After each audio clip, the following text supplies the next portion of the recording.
o Fred Uber vai aparecer no nosso telão junto com o Ricardinho para trazer informações do Flamengo que, olha, deve estar cansado, Fred. Depois dessa maratona, boa noite. Boa noite, Karine, Rafa, Ricardinho. Com certeza cansado e o Domi já avisou, né, que vai aproveitar que o Flamengo está classificado, precisa apenas de um empate para garantir ali a primeira colocação do grupo. Já avisou que vai fazer muitas mudanças, né, alguns candidatos aí fortes a ganhar esse descanso. O Isla, que jogou jogos em sequência, Felipe Luiz, que também está pendurado, Thiago Maia, que também está pendurado, o Pedro e o Everton Ribeiro também são candidatos fortes. O Everton Ribeiro, um jogador aí que desde que chegou no Flamengo em 2017, está com a maior média de gols dele até agora. Já fez mais que do ano passado, fez 7 esse ano, tinha feito 6 no ano passado, está com uma média boa. E 2 desses 7 foram justamente contra o Júnior Barranquilla, né, na primeira rodada lá da Libertadores. Fez os 2 gols da vitória por 2-1 e iniciou essa boa trajetória do Flamengo até agora aí na Libertadores. Vamos fazer o seguinte, colocar a provável escalação do Flamengo no ar? Fala de novo, produção. Ah, beleza. Vamos aproveitar, então, e ver os números do Everton Ribeiro primeiro, para depois a gente passar o nosso famoso campinho. Tá aí na tela para você, Fred, para a gente repercutir juntos. Porque o Everton, em 32 jogos no ano, ele já marcou mais vezes do que em toda a temporada de 2019. Tá voando. Curioso que na temporada passada ele bateu o recorde de assistência, né? Fez 15 assistências. Esse ano ele está com essa característica aí mais goleadora, né? Falta muito pouco para ele igualar e passar de 2018, né? Foi o ano que ele fez mais gols. Está num caminho bom, muito bom aí nesse ano, animado.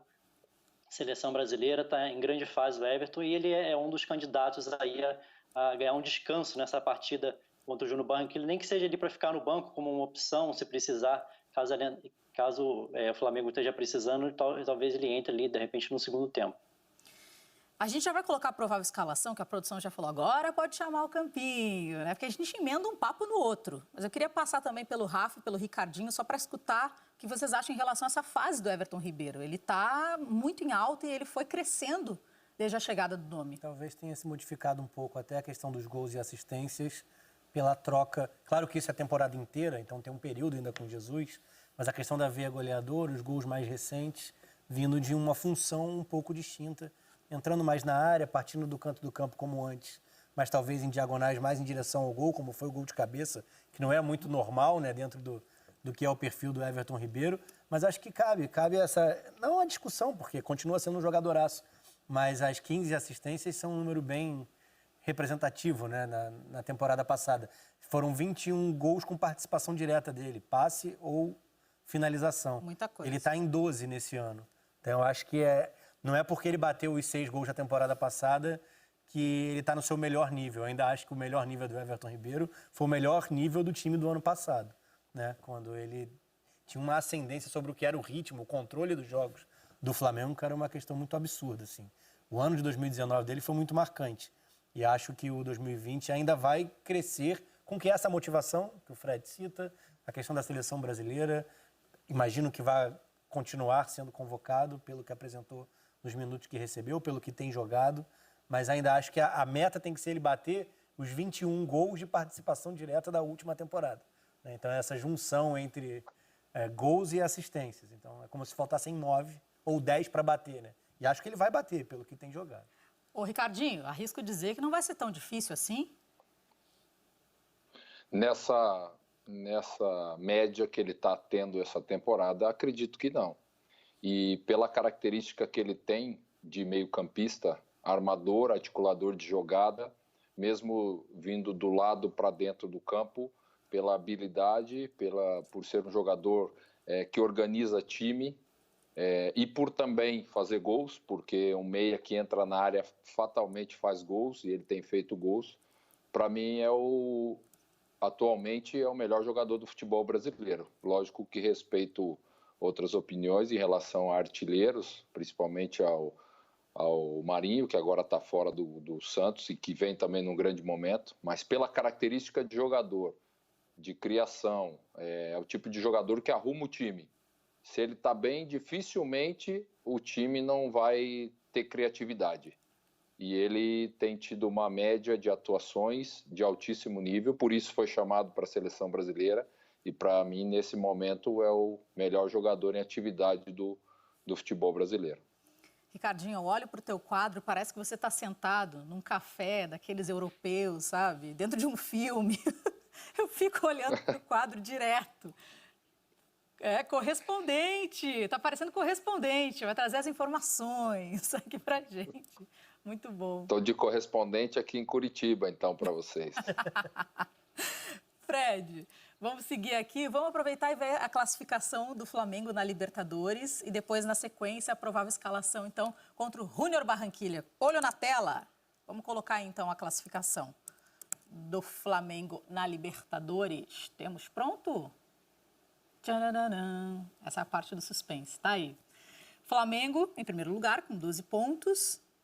Em segundo, Independente Del Valle com 9. Na sequência, o Júnior Barranquilla da Colômbia com 6 pontos. E o Barcelona de Guayaquil já naquela situação, né? Em quarto, com apenas 3 pontos conquistados. Quer falar alguma coisa? Aí, a questão da briga pela liderança, e o Flamengo tem uma vantagem considerável. Um empate garante a primeira colocação. Tá tranquilo. E mesmo que perca, ainda tem a questão do resultado do Del Valle. E que ainda existe em aberto, por mais que tenha uma distância no saldo, a vaga na Sul-Americana. Então, os dois jogos importam, né?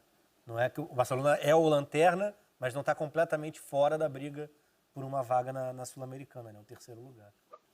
Agora sim, Fred Uber, provável escalação rapidinho, dá tempo, produção? E aí as considerações finais dele, para a gente seguir aqui com o troca.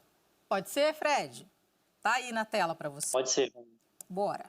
É um pouquinho de exercício de imaginação também, né? Porque o Dom é difícil saber o que ele vai fazer de poupar, né? De Mateuzinho, por exemplo, o Isla, que jogou muito, tem a chance de jogar. Tem a principal dúvida, eu acho que é ali no meio-campo, né? Com o Thiago Maia pendurado, o Arão pendurado, quem que ele vai colocar nesse time aí? É uma questão bem de dúvida mesmo para frente. Bruno Henrique, como está suspenso na partida como internacional, tem uma chance grande de começar também. É uma escalação bem diferente do que a gente pôde ver no jogo contra o Corinthians, no 5-1 contra o Corinthians. O elenco é bem equilibrado, mas ele tem Arão e Thiago Maia jogando juntos e sem substitutos à altura, digamos assim. Então, eles estão rodando, né? E como o Fred disse, a questão dos cartões amarelos podem influenciar. Talvez ele exponha um deles só, né? Porque se acontecer, ainda tem um outro, pelo menos, como opção, né? Para a próxima administrando. fase. Mas são jogadores que têm... O Thiago Maia, então, nossa senhora. Ele hoje, eu acho que... Ele virou um queridinho aí. Não, ele pode parecer exagero, né? Porque não aparece lá na frente, marcando gols, mas é como se fosse o termômetro do time. Ele traz o equilíbrio para algo que coletivamente ainda não está bem ajustado, que é a questão das transições, do vai e vem. O time do Flamengo ainda desgarra em duas partes. Em duas partes é exagero, porque ainda é uma equipe acima da média no futebol brasileiro. Mas é como se, quando o ataque partisse em velocidade, a defesa não conseguisse acompanhar tão rápido. E quando há esse retorno na perda da bola, tanto o perde-pressiona como a transição defensiva, ou voltar às posições, ainda tem uma distância entre ataque, meio-campo e defesa que não acontecia no auge com o Jorge Jesus. E eu acho que o Thiago Maia tem compensado muito isso. No momento da perda da bola, a quantidade de contra-ataque adversário que ele consegue interromper, interceptar, é impressionante. Eu acho que ele consegue trazer esse ponto de equilíbrio em algo que ainda não está completamente solucionado na equipe. Fred, agora sim. Chinelinho preparado, tranquilidade. Semana está começando, tem muito trabalho pela frente, eu sei. Ainda mais para você que acompanha o dia a dia do Flamengo. Amanhã tem jogo. Mas um bom descanso. E valeu por participar aqui do Troca de Passes. Boa noite a todos. Bom, além dessa questão aí de estar classificado, o Flamengo está levando dando um peso muito grande para esse jogo com o Internacional, né? No fim de semana, até por isso, alguns jogadores vão ser poupados. E no fim de semana, a possibilidade de retorno aí do Rodrigo Caio e o Arrascaeta, que devem voltar só nesse jogo contra o Internacional. Muito bem lembrado mesmo. Briga direta ali pela ponta da tabela. Beijo e até a próxima. Tchau, boa noite a todos. Boa noite. O quadro dele estava torto ou é impressão minha? Ah, não sei. Gente, Talvez eu fiquei seja olhando. Não, o Isso é pessoal torto. falou que não. O pessoal falou que não. É, eu tenho um pouco de É toque. o nosso ângulo aqui no telão. Pedi desculpa pro Fred. É que a parede é de lado, o pessoal tá me contando aqui agora, aqui naquele ponto eletrônico famoso. Vamos pro intervalo, primeira parada aqui no Troca de Passes. Na